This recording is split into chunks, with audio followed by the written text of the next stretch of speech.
இதுவரைக்கும் உங்களுடைய வாழ்க்கையிலே எத்தனையோ காரியத்துல நீங்கள் கலங்கி போனீர்கள், நினைச்சு நீங்க பயப்பட்டீங்க. பாருங்க, எத்தனை விஷயம் உங்களுக்கு தீமையா முடிஞ்சிருக்கு.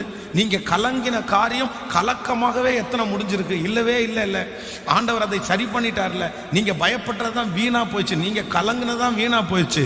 இப்பொழுதும் கர்த்தர் வாக்கு கொடுக்கிறார், நீங்க கலங்க வேண்டாம், நான் உங்களுக்கு நன்மையாகவே முடிய பண்ணுவேன்.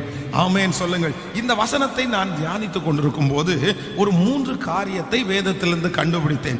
அப்படின்னா ஒரு தேவனுடைய பிள்ளை கலங்கவே கூடாத ஒரு 3 காரியம் வேதத்தில் எழுதப்பட்டிருக்கிறது. வேதத்தில் வாசிக்கலாம். 1 சாமுவேல் 17ஆம் அதிகாரத்தை நம்ம எடுத்துக்கொள்ள போகிறோம். 1 சாமுவேலின் புஸ்தகம் 17ஆம் அதிகாரத்திலே ஸ்தோத்திரம் 11வது வசனத்தை நம்ம வாசிக்க போகிறோம். 1 சாமுவேலின் புஸ்தகம் 17ஆம் அதிகாரத்திலே 17ஆம் அதிகாரம் 11வது வசனத்தை வாசிக்கலாமா? 11வது வசனத்தை வாசிக்கலாம்.